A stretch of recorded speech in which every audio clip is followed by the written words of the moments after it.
என்னடா தலையை குடிச்சு உக்காந்துருக்கா? நேற்று நைட் என்ன பண்ணேன் என்ன பண்ண? ஞாபகம் இல்லையா? ஆஹா. நம்ம வீட்டு வாசல் நினச்சி பக்கத்து வீட்டு கதவை தட்டி நம்ம அண்ணியை நினச்சி பக்கத்து வீட்டு அனிஷா ஆண்டியை கட்டி பிடிச்சி அவங்ககிட்ட செருப்படி வாங்கி அதான் நேற்று கட்டி விடுங்க சொல்ல நல்லா கட்டையாக கவுமன் இருந்தாளா? நம்ம வீட்டு மானமே போச்சு நீ பண்ண ஒரு காரியத்தினால.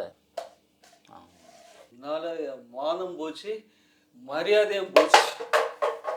நீ எப்போ அந்த பொம்பளை கிட்ட செருப்படி வாங்கினியோ அப்போவே அண்ணி எல்லாமே பேக் பண்ணிட்டு அவங்க அம்மா வீட்டுக்கு போயிட்டாங்க. தெரியுமா உனக்கு? போருமா, 23 வருஷம் என் கூட குடும்பம் நடத்துல போயிட்டா. காலைல ஃபோன் வந்தது உன் நம்பருக்கு. யார் தெரியுமா ஃபோனில்? உங்கள் கம்பெனி ஜிஎம். என்ன சொன்ன தெரியுமா?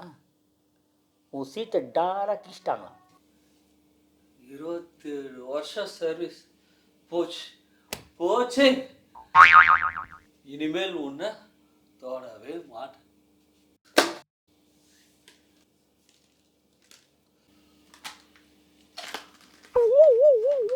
நீ என்னடி பாவம் பண்ண? யார் என்னை விட்டு போனாலும் சரி, கடைசி வரைக்கும் எனக்கு நீ தான் தோண, உனக்கு நான் தான் தோண. திருந்த மாட்டேல்ல?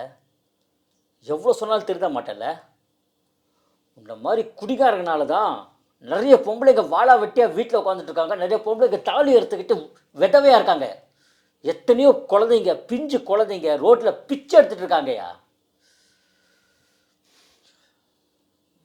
உன்ன மாதிரி குடிகாரங்க தான் இந்த நாட்டுக்கும் வீட்டுக்கும் கேடு. எனக்கும் சேர்த்து ஒரு கட்டிக்க போடு. ஷோ போடியா, சீக்கிரம் தலைவலி தாங்க முடியல.